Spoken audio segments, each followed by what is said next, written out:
Jatuh melindas batu, gigi dipakai memakan timun. Assalamualaikum warahmatullahi wabarakatuh. Melayu TV kembali lagi di Pekan Tenun. Mantap Kak? Mantap lah yo. Iyalah. Kali ini kita akan sedikit berbincang-bincang dengan salah satu katanya finalis Woven Fashion Design Competition. Kenapa kita harus berbincang dengan dia? Karena dia membawa tenun corak insang dan Pecernas menjadikannya busana fashion di Woven Fashion Design Competition. Seperti apa tuh? Kita lihat dulu yuk. Ikut yuk. Kali ini samping saya sudah ada salah satu finalis Woven Fashion Design Competition WFDC. Siapa Kak Nabila? Nabila Alma Safitri. Finalis WFDC itu tahun berapa tuh Kak? Tahun ini baru. Tahun 2024 iya, nih? Kak, apa yang dirasakan Kakak ketika jadi finalis itu Kak? Yang pasti sebagai anak muda Kalimantan Barat ya, yang pasti pertama kali itu senang, terus bangga juga karena bisa bawa nama daerah yang pastinya ya. Bangga, senang. Iya, bangga, senang, terus kayak terharu juga bisa lolos dari banyak banget finalis, banyak banget peserta yang udah daftar sini ya. Kita lolos di antara salah satunya gitu. Senang sih pasti. Ada karyanya Kak? Ada dong, ada, udah jadi. Udah jadi? Udah jadi. Ke Kakak nenunnya sekarang enggak kan? Enggak ada Bang. Edukasi. Mana karyanya itu Kak? Ini di sebelah sini. Ini apa nih, orang diri? Iya. Wih. Nah, ini salah satu karya yang udah jadi full ya ini. Ini udah nih? Udah full, ini udah jadi. Ini laki-laki perempuan kan? Perempuan. Hantik, mahun. Hantik kuning nih. Kak, katanya kan kakak-kakaknya ada unsur pecerinas. Iya, itu, betul. Kenapa pecerinas Kak? Yang saya tahu pecerinas ini nenas. Masak apa sih itu? Dimasak. Bukan pakai bumbu itu, bumbu apa? Bumbu kari kan? Kayak gula merah itu, betul Kak? Iya. Kenapa? Enggak ada gula merah sini nih. Kenapa Kakak ngambil unsur pecerinas Kak? Karena yang pertama itu pecerinas itu kan salah satu makanan khas dari Kalimantan Barat ya.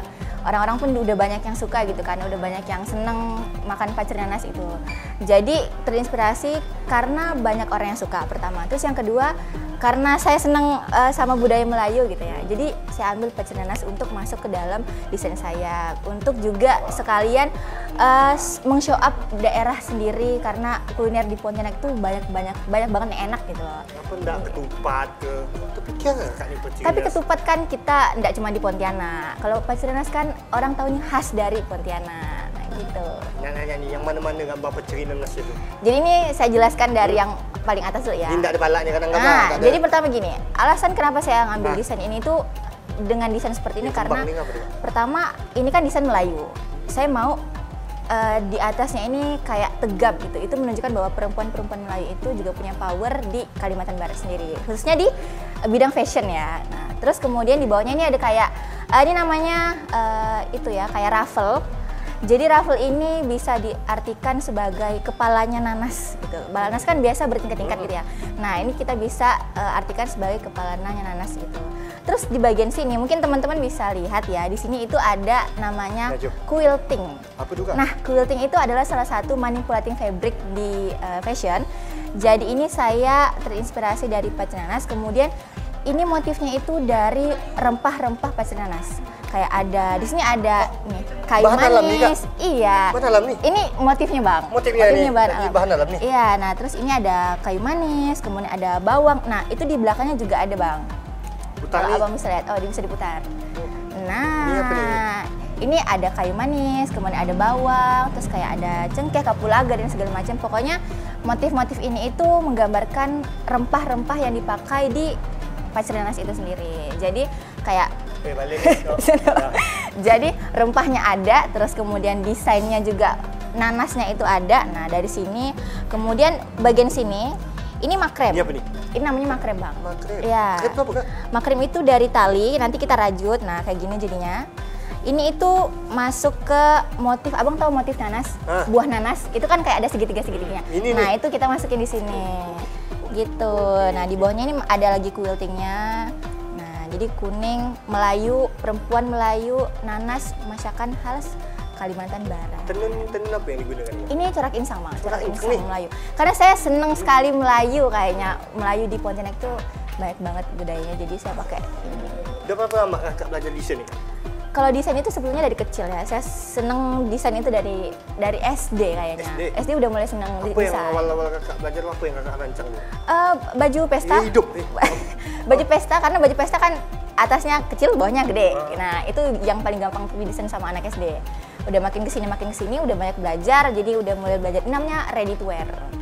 Ini namanya ready to wear, Bang. Apa ready to wear? Ready to wear itu pakaian ready to wear apa? Ready to wear itu pakaian santai, terus bisa dipakai sehari-hari juga, langsung bisa dipakai, produksinya juga bisa banyak. Apa motivasi kakak pengen menggeluti bidang fashion, Kak?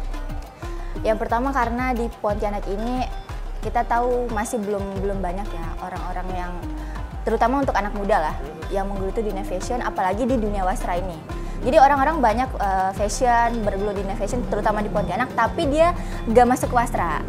Jadi mungkin ada, cuman nggak banyak. Jadi saya mau menjadi salah satu dari mereka untuk sama-sama menggeluti dunia fashion, terus mengembangkan budaya di Kalimantan Barat sendiri, khususnya budaya Melayu, kemudian makanan khasnya juga orang-orang jadi udah pada tahu gitu. Karena kakak nih pendidikannya apa tuh? Saya dulu SMK 5 Pontianak, jurusan Tata Busana. Jurusan Tata Busana. Tata Busana. Jadi dulu rugi kan kalau Tata Busana di arsitek. Terus saya kuliah di Cita-citanya Surabaya. Kuliah di Surabaya. Kuliah di Surabaya. Kok balik lagi Banjana? Karena itulah sayang sama daerah sendiri. Kalau misalnya apa kita bisa kenalkan daerah sini nih ke sana dari kalau saya kemarin sudah sempat bawa Corak Insang ke Jakarta, iya, untuk maju di salah satu ajang nasional di Indonesia Fashion Chamber, itu saya bawa Corak Insang juga. Nah, sekarang saya mikir kalau misalnya kita udah bisa kembangin daerah kita, baju kita atau motif ini di luar, kenapa nggak di daerah sendiri gitu. Jadi saya balik lagi ke sini buat ngembangin ini. Kuliahnya itu jurusan apa? Sama di sana juga Tata Busana. Tata Busana iya. Juga. Ada rencana nak jadi cita-cita lah gitu. Pengen bangun garment sih sebenarnya, apalagi yang khusus di bidang wastra sendiri gitu. Jadi kayak Rumah Jepin ini mereka produksi isinya wastra, kemudian kayak tenun, corak insang, segala macam. Nah, pengen buat ya kurang lebih seperti inilah untuk anak-anak muda di sini gitu. Ini harapan buat anak-anak muda nih, Kak. Macam mana cara guide dia biar kenal dengan fashion Tata Busana nih, biar tahu hasil daerahnya itu gimana, Kak? Yang pertama sih buat orang-orang yang, apalagi anak-anak muda ya sekarang banyak itu, mereka itu punya karya tapi takut untuk diwujudin. Itu sih yang paling pertama dulu. Jadi kalau misalnya kita punya sesuatu, punya karya, yang pertama itu jangan takut untuk berkarya dan mewujudkan itu. Itu yang pertama. Terus yang kedua, kita juga harus kenalin daerah kita sendiri. Yang pertama, yang kedua itu. Jadi selain kita punya karya, kita juga bisa lihat potensi di daerah kita nih apa sih yang bisa dikembangin. Nah, gitu. Jadi buat teman-teman di sana yang di luar pengen jadi desainer muda ya khususnya, yang pertama jangan takut berkarya, yang kedua coba gali potensi di daerah kita nih, kira-kira apa yang bisa digali untuk dikembangin lagi. Coba dulu kan? Iya, jangan takut kan. Betul, Bang. ya. Iya. Kedepannya tuh ada agenda mau ikut apa gitu? Kedepannya pengen ikut Indonesia Fashion Chamber yang di Surabaya. Kalau sekarang kan di Indonesia Fashion Chamber di Pontianak. Sekarang Surabaya. Iya, nanti pengen coba di Surabaya bawa corak insang lagi. Iya. Biasa. Semoga menang, semoga apa yang diinginkan itu tercapai lah kan. Amin. Enggak ada nak bawa ini ke internasional, ke Belanda gitu. Belum ada. Mungkin dari Rumah Jepin Kali ya. ada orang Belanda di Melayu kan. Oh, boleh. Iya, nanti bisa mungkin ke depannya. Itu kan. Makasih buat Kak Novi Almira kan? Novira. Novira, Kak Novira udah mau sharing-sharing, berbagi lah pengalamannya, kesannya untuk anak-anak muda teman-temannya kan. Seragam apa? @Novira Alma. Jangan lupa kasih bisik saya kan.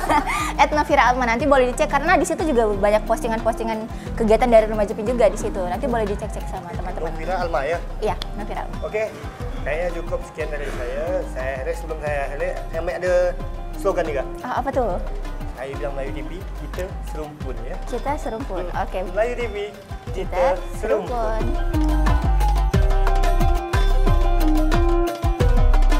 Pertama kita buat ukuran dulu seperti ini. Ini alat namanya lewayan.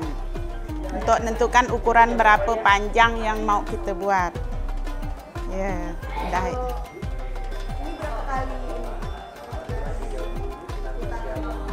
Bisa banyak sekali. Ini bisa ribuan benang kan untuk dapatkan satu helai kain. Ya, satu kali putaran ini kita harus ingat masang tali ini. Tali ini pasang per helai. Ya, per helai untuk kita dapatkan rongga untuk kita nenun. Ya, setiap lewat ini memang harus dipasang talinya. Tali ini harus dipasang seperti ini. Sampai ini berhenti sampai kapan? Sampai kita selebarnya, misalnya mau hitungan ini kan, ini bisa lipatannya sampai 25 kali lipatan. Ya, banyak sekali. Satu lipatan tuh minimnya hitungannya 20.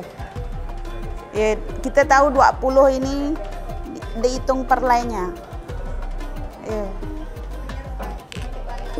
Ya, biar kita enak ngitungnya. Ya, lanjut. Setelah itu kita kemarin kan ini bentang luas seperti yang dibentang di sana tuh. Kayak gini nih. Ini udah selesai nih. Udah selesai. Setelah bentangan yang lebar itu dapatlah lungsi ini. Dapat. Ya, nama ini lungsi namanya. Ya, lungsi inilah yang diikat ke sini.